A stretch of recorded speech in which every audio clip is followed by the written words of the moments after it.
المكرونة البشاميل اللي أنا بحبها هي اللي بتبقى سايحة وكريمي ومليانة بشاميل كده. في ناس بتحبها بالصلصة وفي ناس بتحبها سادة. أنا شخصيا بحبها في الحالتين، ففي الفيديو ده عملتها نص ونص. بس عايزكوا تقولولي انتوا بتحبوها أكتر سادة ولا بالصلصة. والمكرونة البشاميل بتتعمل من 3 مكونات أساسية: المكرونة واللحمة المعصجة والبشاميل. عشان اعرف محتاج كمية مكرونة قد ايه للطاجن اللي هستخدمه، فالاول بحط المكرونة وهي نية فيه. لازم على الاقل تغطي البيز بتاعة الطاجن بالكامل وزيادة شوية. دي كده لما تنفش بعد السلق هعرف اعمل بيها طبقتين.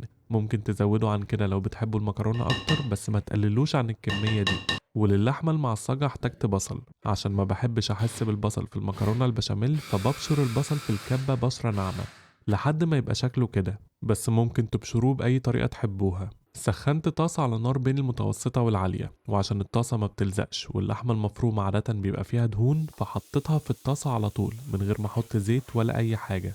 ومهم اني ما اسحمش الطاسة بيها، فقسمت الكمية بتاعتي اللي هي كانت نص كيلو على ربعين. أول ما حطيت اللحمة فضلت أفتتها بالاسباتيولا كده. وتبلت ربع كيلو اللحمة ده بنص معلقة صغيرة ملح وربع معلقة صغيرة فلفل اسود، والمفروض نص معلقة صغيرة برضو بهارات لحمة، بس أنا نسيته هنا، هحطه بعد شوية. وفضلت أكمل في التفتيت وهي اللحمة بتستوي. لما اللحمة بقت شبه مستوية، يعني وصلت ل80% مثلا من السوى اللي أنا عايزه، شلتها من على النار.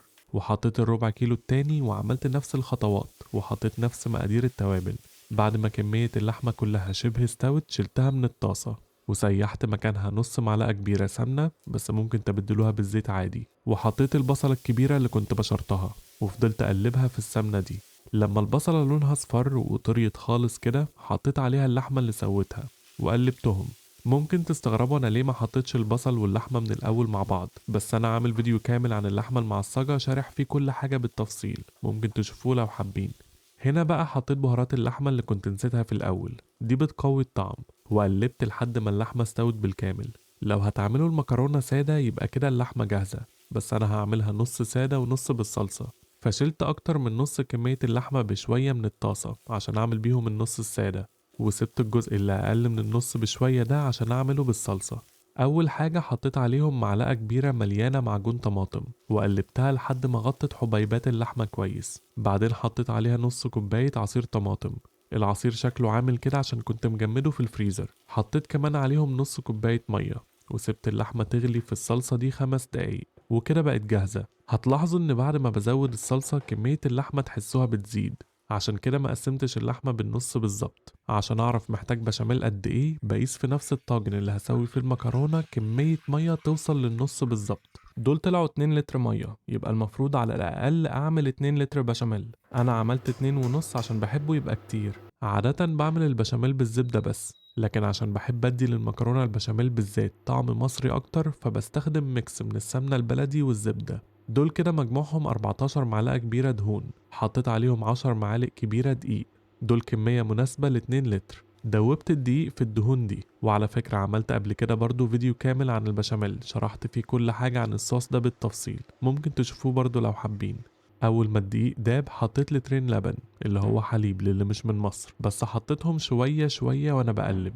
اول ما الصوص يمسك نفسه احط كمية تانية من الحليب، وكده لحد ما حطيت كمية الحليب كلها. وهنا بقى تبلت كمية البشاميل دي بمعلقتين صغيرين ملح ومعلقة صغيرة فلفل أبيض، ده ممكن تبدلوه بالفلفل الأسود لو مش عندكم.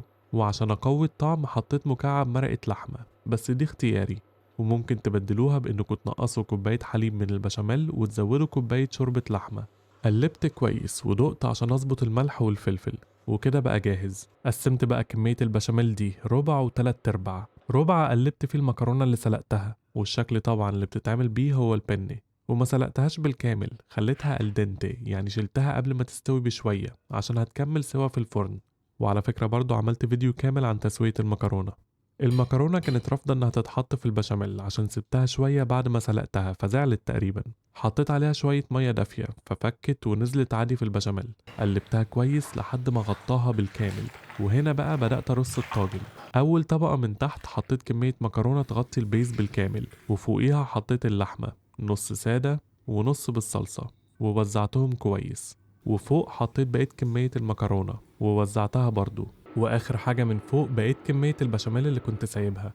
سخنته تاني قبل ما احطه عشان يبقى سايل ويتوزع كويس ويملى الفراغات اللي بين المكرونة، واتأكدت برضو انه وصل لتحت باني عديته بسكينة زبدة كده من على الاطراف ومن بين المكرونة في النص عشان يملى فعلا الفراغات وكل المكرونة تبقى سايحة في البشاميل.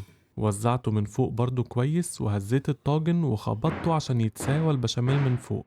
ومش بحب ازود جبنة ولا اي حاجة هنا، الطريقة الكلاسيك العادية للبشاميل بالنسبة لي هي احلى حاجة. دخلت الطاجن ده فرن مسخنه من فوق وتحت على 220. لو فرنكم مش بيشتغل من فوق وتحت مع بعض شغله من تحت لحد ما الأطراف تبدأ تغلي، بعد كده شغله من فوق. ولو عندكم في الفرن مروحة شغلوها هتسرع الموضوع أكتر كمان. طلعتها من الفرن لما الوش اتحمر كده، سيبوها أكتر من كده أو أقل على حسب ما تحبوا. كده كده كل المكونات اللي جوه مستوية فمش خايفين إن حاجة تطلع نية. بحب أكلها وهي لسه سخنة عشان تبقى سايحة وكريمي كده. لو بتحبوها ماسكة نفسها سيبوها تبرد ربع ساعة أو أكتر قبل ما تقطعوها. بس قولولي بتحبوها ازاي، بالجبنة ولا من غير جبنة، وبالصلصة ولا سادة وسايحة ولا ماسكة نفسها. وطبعا لو لسه بتتفرجوا، شكرا جدا عشان بتتفرجوا للآخر.